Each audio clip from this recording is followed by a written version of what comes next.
大家好，又係我豬仔阿 King。今集開始就帶大家返廣州玩3日2夜。嚟到廣州第一日，梗係要試下廣式嘅酒樓同燒味，再去睇下全球僅存4座，其中一座石造建築嘅哥德式建築教堂。夜晚我哋再去廣州市嘅越秀區睇下五光十色嘅繁華商圈。咁就事不宜遲，即刻出發試下老廣嘅味道啦。咁喺影片開始之前，如果大家中意我條片，記得 comment 同 share 俾朋友知。如果大家想關注同支持我嘅頻道，咁就記得俾個like 同 subscribe， 咁下次一有新片，大家就會收到通知噶啦。呢個係陸運茶居啊！陸運茶居喺2019年開始，連續7年攞咗大眾點評嘅必吃榜。咁我哋難得上到嚟，梗係試下佢嘅人氣必點嘅手工蝦餃啦。而佢嘅茶位係每位人民幣5至10蚊不等。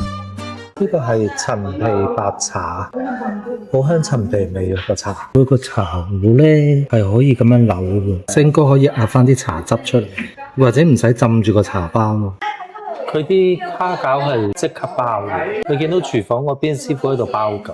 我哋嗌咗個乾炒牛河，同埋呢個係紅米腸。呢個蝦餃好大粒，成個拳頭咁大。俾個拳頭你啊，冇咁大，你又誇張咗啲，比乒乓波大咯。係大過乒乓波啦。4式燒賣嘅寫住，咁佢係邊4個咧？原味燒賣、藤椒味燒賣、黑松露味燒賣同埋陳皮牛肉燒賣，齊晒啦！我哋嗌4樣嘢，我哋唔客氣啦。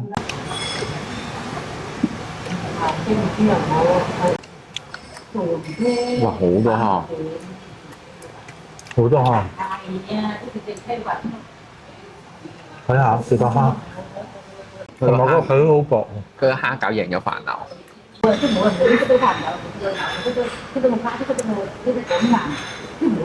個皮都好滑，好香韭係咪？但係冇飯樓咁豐富。佢係入邊韭黃同蝦包住咯，就唔係好似飯樓咁係蝦餃洋蝦咁樣成個實得得。同埋佢裡面嗰個春卷冇咁鬆化。佢好多韭黃同蝦嘅原味燒賣，佢入面有粒鵪鶉蛋㗎，大家見唔見到啊？呢粒燒賣好好食，啲肉爽口彈。陳皮燒賣，但係呢粒燒賣有啲實食陳皮牛肉燒賣咯，但係冇陳皮味咯，佢嗰個質感比較韌啲咯，即係好似粉好多。似粒乾蒸燒。係咯，似粒乾蒸燒賣。黑松露燒賣有黑松露味嘅，但係都係唔係犀利。藤椒燒賣，個藤椒味好香，個藤椒同個原味最好食。個黑松露味係有嘅，都唔實。最唔好食係個陳皮，個陳皮嘅味道。乾炒牛河都唔油嘅，睇到佢係香港茶餐廳嗰啲牛，揦到腍晒，冇乜牛肉味。同埋芽菜同韭黃唔夠多，呢間醬油味冇飯味，咁香甜。但係都好食。飲完茶，我哋就去攞酒店先。我哋只要搭地鐵去到公園前站 A 出口出，轉左手邊行到街口，再轉左一直行就會見到呢間希悅酒店噶啦。呢間酒店唔大，我哋只係貪去近地鐵站，同埋行過北京路步行街都只係10分鐘噶咋。呢個係2樓大堂 lift lobby，個樓層圖佢係得1層嘅啫，2樓咁1層都差唔多有成40間房以上，太細啦呢度，一眼望晒。呢個電視機啦，跟住就係床沿，咁另外呢邊就係晾衫嘅地方，咁已經喺門口啦，個床尾貼住個門口咁滯，咁個門後邊就係廁所啦，廁所大嘅智能馬桶，咁就有淋浴間啦，洗頭水、護髮素、沐浴露都有嘅。咁都有窗嘅，不過就冇 view 嘅，望後街。開箱完酒店，咁我哋就 call 車去廣州石室聖心大教堂度睇下，車程都只係10分鐘。呢度就係廣州聖心大教堂，全名失聖心大教堂，佢係現全國內最宏偉嘅雙尖頂哥德式建築之一，亦都係全球僅存4座全石結構哥德式教堂建築之一。另外3座係分別係巴黎聖母院、威斯敏斯特教堂同埋科隆大教堂。佢座鐘樓咧就高達呢個58.5米，東西對稱，裡面有一啲彩繪玻璃窗。正門嘅上方有一個直徑高達7米嘅玫瑰花窗。呢座聖心大教堂成座建築都係由花崗岩砌成，喺1863年開始動工，用咗25年時間，喺1888年落成。佢係免費入場嘅，俾個着衫小貼士大家，入教堂係唔可以着短褲背心，同埋喺教堂入邊係唔可以戴帽㗎。大家可以先喺教堂嘅外圍欣賞下佢個花園同雕像，打下卡影下相，同埋除咗欣賞佢嘅彩繪玻璃窗之外，大家亦都可以留意下佢嘅花崗岩雕刻，上邊嘅排水口全部都係石獅子，有別於其他西方教堂㗎。呢個係牧羊者啊！睇完教堂嘅外圍，咁我哋就帶大家入去教堂入邊嘅內部參觀啦。大家記得保持安靜啊！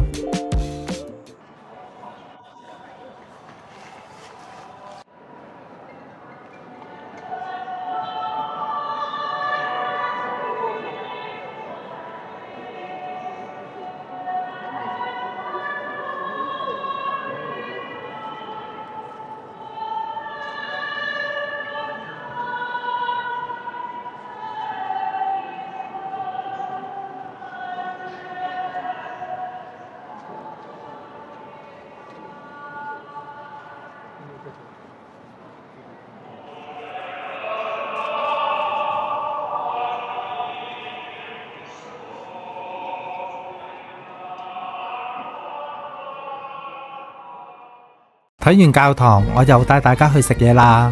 荔枝柴燒鵝同荔枝柴燒，呢間係九叔荔枝柴燒鵝，創立時間1988年。呢間九叔荔枝柴燒鵝會唔會中伏呢？我哋嗌咗個例牌嘅燒鵝，嗌咗2個白飯同埋一個叉燒燒肉雙皮。哇！佢個賣相好靚，都好好肉啊！我哋試下，我哋試個原味先。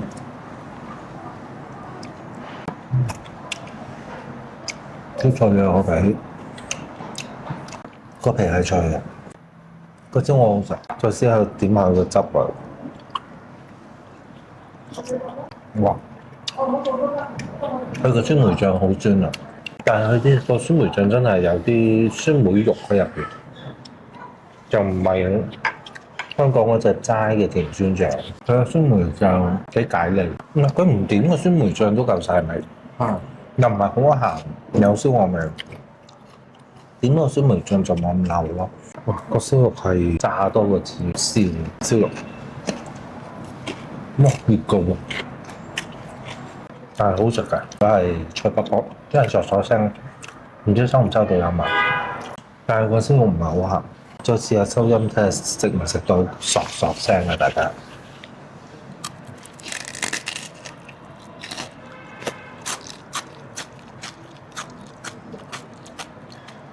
真係好脆㗎，同埋佢都唔係好肥，咁肥瘦啦。大家睇到佢係咁，佢個燒肉嘅豬皮咧，其實脆到有少少似喺清邁食嗰層豬皮。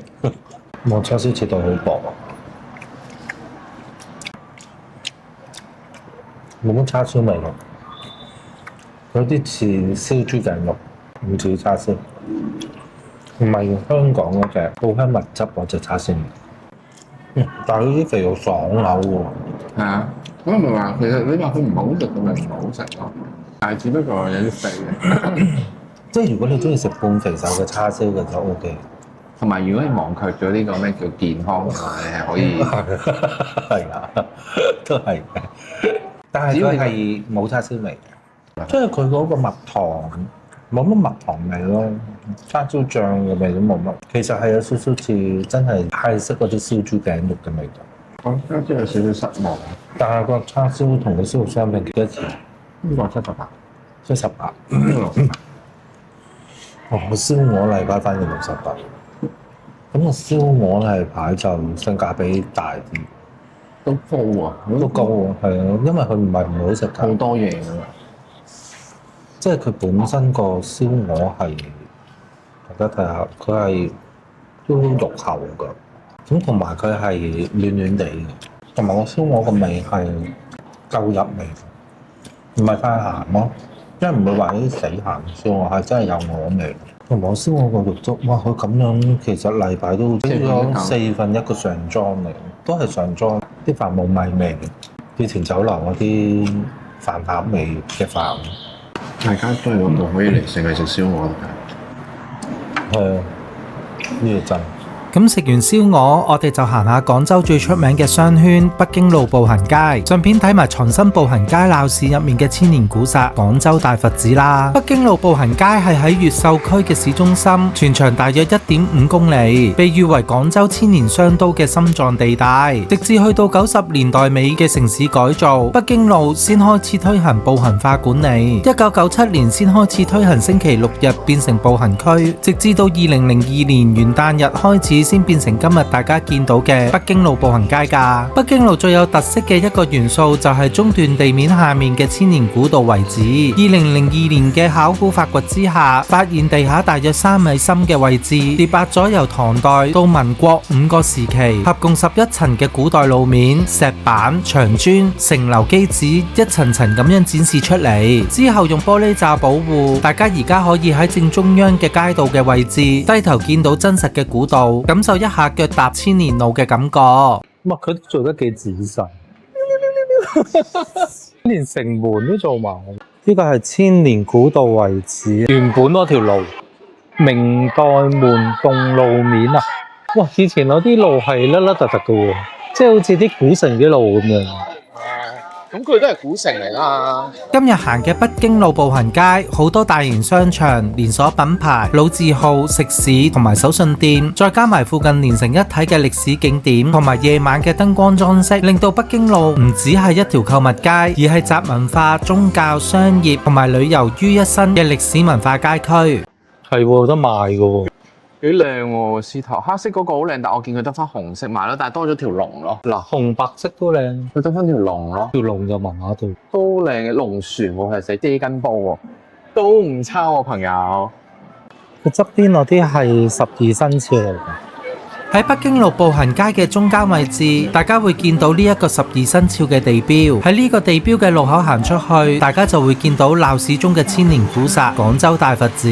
大佛寺嘅內部分開3部分，有眼前嘅普閣樓，穿過普閣樓行入去，就會見到中軸殿堂區嘅大雄寶殿。再經過大雄寶殿之後，就會去到配殿嘅天王殿、觀音殿同埋地藏殿。而眼前普閣樓同大雄寶殿嘅大樓屋頂鋪咗面積有幾千平方米嘅金色銅造嘅瓦片，經過特別氧化處理，又可以抗風雨侵蝕，又能夠喺陽光普照之下呈現金碧輝煌嘅效果。一到夜晚，寺入面着咗琥珀色嘅燈光，配合一層層嘅亭台樓閣同瓦片嘅反光，成為咗廣州近年好受歡迎嘅夜景打卡點。成個大佛寺嘅氛圍，無論入面同出面都真係好靚好壯觀啊！光明功德利益介紹，佢呢啲全部都係獨立每一個佛像嚟嘅，成埲牆都係。講到大佛寺呢個名，就一定要提到大雄寶殿入面嗰3尊巨型佛像，因為喺清朝統治期間，大佛寺曾經發生過火災。康熙重建嘅時候，喺大殿正中央鑄造咗3尊青銅大佛，分別係釋迦牟尼佛、阿彌陀佛同彌勒佛，每一尊大約6米高，大約10噸重，真係有種人過大佛寺，紙佛大過人嘅震撼感覺。嚟到大雄寶殿，大家都可以順時針繞3圈禮佛。亦都因為有呢3尊大佛坐鎮，寺廟先至由龍藏寺改稱為大佛寺，呢個名字一直沿用到今時今日㗎。呢邊係觀音殿，好勁啊！個觀音，千手觀音啊，真係好靚。地藏殿啊，依個係行到攰攰地，咁我哋就去附近嘅阿姨油雜度試下先。可能食飯時間唔係好多人，咁我哋就食完牛雜先揾嘢食。阿姨油雜啊，落少少油醬，要唔要落少少？你都落少少。我哋要咗個牛三姓嘅牛肚、牛筋、牛腩，跟住再加咗一份蘿蔔，試個蘿蔔先。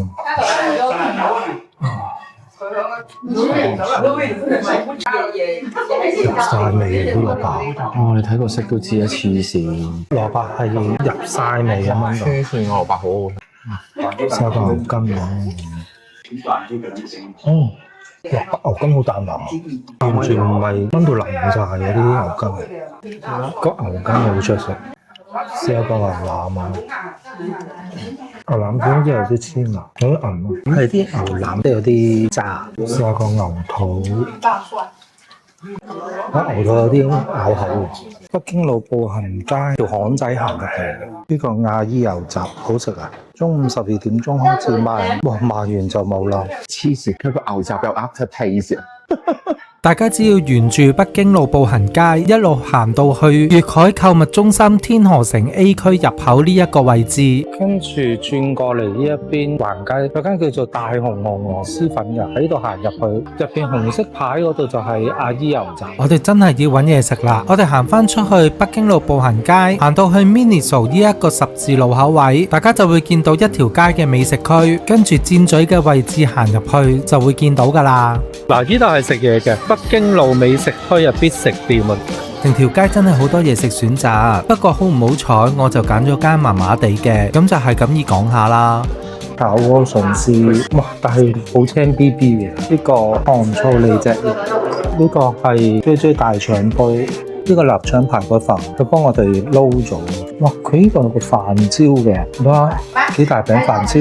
食咗兩啖，我都唔知點樣講啦。個萵筍絲又腍又冇味，個糖醋里脊肉個汁就熱嘅，但係啲里脊肉呢，個心仲係凍嘅，好明顯兩樣都係預製菜，好快就上台。反而個啫煲同煲仔飯就等咗一段時間先上，上嘅時候係熱辣辣，味道正常咯，但係又未至於好食到要介紹俾大家，價錢仲要唔平，3個餸一個煲仔飯夾埋300幾蚊人民幣。食完之後我都冇諗住出片介紹俾大家，不過諗住for大家 reference， 我就上網揾翻佢個鋪頭名俾大家參考下啦。最後我哋都冇食晒，食完都唔飽，我哋就過咗對面嘅芝麻糊世家買碗芝麻糊翻酒店食啦。仲有好多芝麻糖賣嘅，好似好好食喎。芝麻糖、花生糖，呢個好似好食啦。呢個就係唔知咩薑糖嚟嘅呢個。呢個有合桃糊、杏仁糊，呢啲係買翻去自己沖水，即磨即煮啊！中意我哋條片記得 comment、like、share 同埋 subscribe 我嘅頻道啊！咁今集就嚟到呢度啦，我哋下集見，拜拜。